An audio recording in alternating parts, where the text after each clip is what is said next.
विधायक संदीप पाठक ने एएनए से बात करते हुए कहा कि बक्सर ट्रेन हादसे पर कहा कि पिछले 4 से 5 सालों में ट्रेन के पटरी से उतरने की हजारों घटनाएं हुई है।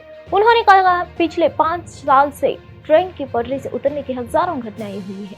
रेलवे सुरक्षा पर सरकार का ध्यान नहीं है। अभी तक केवल 2% क्षेत्र की टकराव रोधी उपकरणों से ढका हुआ है। कितने एंटी डिरेलमेंट उपकरण लगाए गए हैं, इसकी कोई रिपोर्ट उपलब्ध नहीं है। सभी रिपोर्ट से संकेत मिलता है कि अधिकांश रेलवे ट्रैक पुराने हैं और उन्हें बदलने की आवश्यकता है। आप देखो पिछले 10 सालों में 9-10 सालों में मोदी जी के कार्यकाल में लगभग 10 बड़े ट्रेन एक्सीडेंट्स हुए। अगर इन बड़े एक्सीडेंट्स को अगर हटा भी दो तो पिछले 4 से 5 साल में लगभग 4 से 5 सालों में लगभग थाउजेंड्स डीरेलमेंट्स और ट्रेन एक्सीडेंट्स हुए। छोटे बहुत सारे ट्रेन एक्सीडेंट्स हुए। दिक्कत की बात यह है कि सरकार का ट्रेन एक्सीडेंट सेफ्टी पर फोकस ही नहीं है। आप देखेंगे 3-4 बेसिक पैरामीटर होता है। इन्होंने बड़े फैन फेयर के साथ कवच को इंट्रोड्यूस किया था नाम बदल के। अभी तक 2014 में इन्होंने लॉन्च किया था। अभी तक हार्डली थोड़े से ट्रेनों में ही इन्होंने कवच डिवाइस को लगाया जो कि एंटी कोलिजन डिवाइस है। अभी आप देखेंगे कि लगभग 2% एरिया ही कवर्ड है एंटी कोलिजन डिवाइस के लिए। इनको 2% कवर करने में 9 साल लग गए, 9-10 साल लग गए, थोड़े और पहले हो गए थे। अगर पूरी तरह इनको कवर करना है तो इनको 4-450 साल लगेगा एंटी कोलिजन डिवाइस ही लगाने में। दूसरा सबसे इंपॉर्टेंट होता है एंटी डिरेलमेंट डिवाइसेस, जिससे कि ये फ्लिप हो जाती है ना ट्रेनें, उस पर है एंटी डिरेलमेंट डिवाइसेस। तो एंटी डिरेलमेंट डिवाइसेस भी इन्होंने काफ़ी फैन फेयर के साथ इंट्रोड्यूस किया, बताया कि इस पे फंड्स दे रहे हैं, करेंगे। बट उसके बाद एक बार इंट्रोड्यूस करने के बाद इन्होंने बात करना उस पर बंद कर दिया है। आज तक कोई प्रिसाइज रिपोर्ट नहीं मिलता है कि इन्होंने कितने में एंटी डिरेलमेंट डिवाइस लगाया है, कितने में नहीं लगाया। दिक्कत ये है कि जब भी ऐसे एक्सीडेंट्स होते हैं रिपोर्ट तो बनती है। सीएजी के आप रिपोर्ट्स को जो लोगे तो वो ये कहता है कि छोटे जितने रिपोर्ट्स कॉन्स्टिट्यूट किए जाते हैं कमेटी ये पता लगाने के लिए कि क्यों एक्सीडेंट्स हुए, उसमें से लगभग 60% तो रिपोर्ट ही सबमिट नहीं होते, और जो 40% 30-40% सबमिट होते हैं वो बहुत डिलेड होते हैं। उसके बाद उनका रिलेवेंस खत्म हो जाता है। सारी रिपोर्ट्स मोटा मोटी में एक लाइन में मैं कहूँगा तो सारी रिपोर्ट्स ये इंडिकेट कर रही है कि जो रेल की भोपाल के पुलिस आयुक्त हरिनारायण चारी मिश्रा ने एएनए से बात करते हुए भोपाल के पहले महिला पुलिस स्टेशन के आईएसओ प्रमाणन पर टिप्पणी। उन्होंने कहा कि उन्हें थाने से काफी उम्मीदें हैं। उन्होंने कहा आज महिला थाने को आईएसओ सर्टिफिकेट दिया गया है। पुलिस स्टेशन के अधिकारियों और कर्मचारियों को आम आदमी और पीड़ित के साथ कैसा व्यवहार करना चाहिए जैसे बुनियादी बातों के अनुसार यहाँ के कर्मचारियों को प्रशिक्षित और संवेदनशील बनाया गया है। ऐसे और भी पुलिस स्टेशन बनाए जाएंगे। किसी भी समाज की सुरक्षा व्यवस्था के हम आकलन करते हैं तो उसकी एक बड़ी कसौटी होती है कि उस समाज में महिलाओं के और बच्चों की सुरक्षा कैसी है।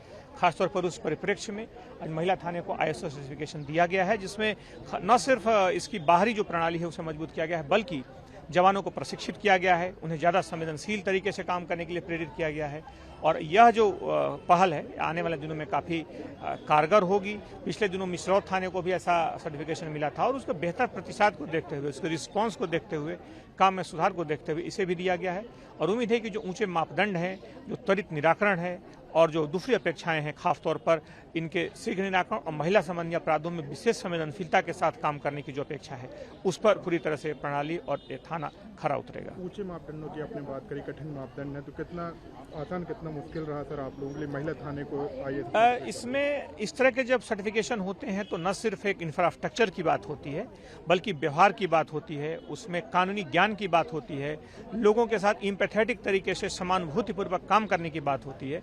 और इन सारे मापदंडों पर खरा उतरने के बाद ही ये प्रणाली लागू होती है। और उम्मीद करते हैं कि इन सारे मापदंडों पर इसे जब किया गया है तो ये बेहतर और कारगर होगा। और भी थाने होंगे क्या सर आने वाले समय में? आने वाले समय में और भी थानों। इजराइल हमस युद्ध के मद्देनजर भारतीय यात्रियों का पहला जत्था 11 अक्टूबर को ऑपरेशन अजय के तहत भारत के लिए उड़ान भरने के लिए तैयार है। तेल अवीव में यात्रियों को भारत के विदेश मंत्रालय द्वारा वापस लाने के लिए शुरू की गई एक विशेष चार्टर्ड उड़ान में सवार होते देखा गया। इजराइल के यात्री हमस और इजराइल के बीच युद्ध के बीच देश में रहने वाले लगभग 18,000 भारतीयों को वापस लाने के लिए प्रधानमंत्री नरेंद्र मोदी द्वारा ऑपरेशन अजय शुरू किया गया था।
भारतीय क्रिकेटर वाशिंगटन सुंदर ने एएनआई से बात करते हुए कहा कि उन्हें इस बात से आश्चर्य है कि भारतीय पुरुष क्रिकेट टीम ने एशियाई खेलों में स्वर्ण पदक जीता। उन्होंने कहा यह आश्चर्यजनक है। यह पहली बार है जब एशियाई खेलों में क्रिकेट खेला गया है और देश के लिए स्वर्ण पदक जीतने के सक्षम होना वास्तव में बहुत मायने रखता है। मुझे लगता है कि अब से 10 साल बाद जब हम उस उपलब्धि पर नजर डालेंगे तो हमें बहुत गर्व महसूस होगा और जाहिर है हम अब भी बहुत गर्व महसूस कर रहे हैं। It's amazing, to be honest. First time cricket is being played in Asian Games, and to be able to win a gold medal for a country, it really means a lot. I think 10 years down the line, when we look back at this achievement, we'll feel very proud, and obviously we feel very proud now as well.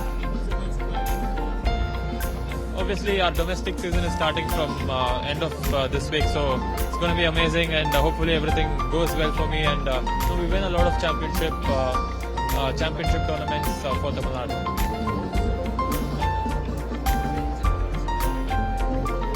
It's amazing, isn't it? Because a lot of the athletes have won medals in the Asian Games, and we all have been recognized, and we get a chance to meet the CM over here today. So it's a great thing for all of us, and I'm sure it will only motivate us and motivate a lot of youngsters as well to push even harder, to work even harder, and achieve great things for Tamil Nadu as well as for India. So I think very soon we will see a lot of world stars from Tamil Nadu especially. Delhi high court ने 12 अक्टूबर को trial court के आदेश को चुनौती देने वाली आप सांसद राघव चड्ढा की याचिका पर अपना फैसला सुरक्षित रख लिया है। राघव चड्ढा ने सरकारी बंगाल खाली करने को लेकर ट्रायल कोर्ट के आदेश को दिल्ली हाईकोर्ट में चुनौती दी थी।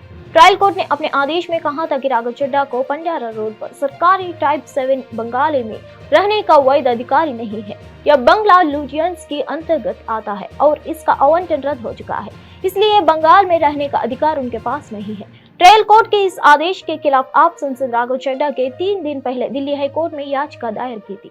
अपनी याचिका में उन्होंने दावा किया था कि राज्यसभा सचिवालय की कार्रवाई सिलेक्टिव है। पहली बार चुने गए ऐसे संसद है जिनके पास उनकी पात्रता से ऊपर समान आवाज है, लेकिन उन्हें निशाना नहीं बनाया गया।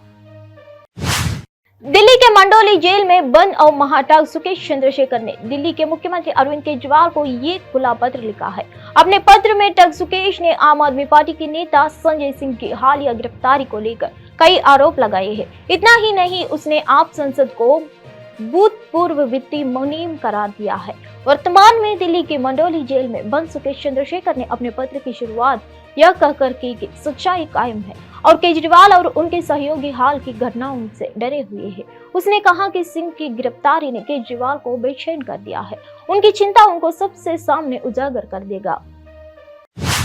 मुख्यमंत्री के चंद्रशेखर राव आज निजामाबाद जिले के दौरा करेंगे। मंत्री वेमुला प्रशांत रेड्डी अपनी मां के अंतिम संस्कार में शामिल होने के लिए सुबह 9 बजे हेलीकॉप्टर से प्रगति भवन के लिए रवाना हो रहे थे। सीएम सुबह 10 बजे जिले के वेलपुर पहुंच गए थे। मंत्री प्रशांत रेड्डी की मां के अंतिम संस्कार आज सुबह 11 बजे वेलपुर में होगा। अंगल्लू मामले में टीडीपी नेता चंद्रबाबू की अग्रिम जमानत याचिका पर आंध्र प्रदेश हाईकोर्ट में सुनवाई पूरी हो गई है। दोनों पक्षों की दलील सुनने के बाद कोर्ट ने अपना फैसला सुरक्षित रख लिया है। जज ने कहा कि फैसला आज सुनाया जाएगा। चंद्रबाबू अंगल्लू मामले में ये 1 है। हत्या के प्रयास और अन्य धाराओं के तहत मामला दर्ज किया गया है। पुलिस ने कुल 179 नेताओं के खिलाफ केस दर्ज किया है। इस पर टीडीपी नेता हाई कोर्ट चले गए। कुछ को सुनवाई के दौरान जमानत मिल गई। इस मामले में ये 1 चंद्रबाबू के अग्रिम जमानत पर एपी हाई कोर्ट आज फैसला सुनाएगी। बिहार के बक्सर में हुई ट्रेन हादसे में असम के तिनसुकिया जिले में अपने घर पर दुर्गा पूजा मनाने के लिए जब एक युवा दंपति और उनकी 8 वर्षीय जुड़वा बेटियां नॉर्थ ईस्ट एक्सप्रेस में सवार हुई तो उन्हें इस बात का अंदाजा नहीं होगा कि उनकी यात्रा आपदा में समाप्त होगी तथा परिवार में 2 लोग ही रह जाएंगे। बिहार के बक्सर जिले में बुधवार रात करीब 10 बजे हुए हादसे में जुड़वा बेटियों में से एक और उसके पिता दीपक भंडारी तो सुरक्षित बच गए, लेकिन उसकी बहन आकृति और मां उषा भंडारी इतनी भाग्यशाली नहीं थी। दिल्ली के एक होटल में काम करने वाले दंपति ने अपनी पिछली यात्रा के बाद से पैसे बचाने के लिए हर संभव प्रयास करने के बाद तिनसुकिया क्षेत्र के सदिया में उषा का पैतृक घर में दुर्गा पूजा की छुट्टियां की योजना बनाई थी। वनडे वर्ल्ड कप 2023 के तहत आज न्यूजीलैंड और बांग्लादेश के बीच मैच होगा। मैच आज दोपहर 2 बजे चेन्नई के एएमआई चिदम्बरम स्टेडियम में शुरू होगा। मेगा टूर्नामेंट के पहले 2 दिन मैच जीत चुकी है। न्यूजीलैंड की नजर हैट्रिक जीत पर है। खेले गए 2 मैचों में से 1 जीत चुकी बांग्लादेश एक और जीत की तलाश में है। भले ही इस मैच में कीवी टीम प्रबल दावेदार है, लेकिन बंगला को कमतर नहीं आंका जा सकता है। चूंकि बांग्लादेश की परिस्थितियां भारत जैसी है, इसलिए कीवी टीम को स्पिन के जादू से बांधने की कोई संभावना नहीं है। बांग्लादेश के खिलाफ मैच से पहले न्यूजीलैंड को मिली बड़ी खुशखबरी, बांग्लादेश के खिलाफ खेलेंगे कीवी टीम के नियमित कैप्टन केन विलियम्स। अब खबर है कि केन के अंकल ने पूरी फिटनेस हासिल कर ली है। धन्यवाद, फिर मिलेंगे अगले खबर में।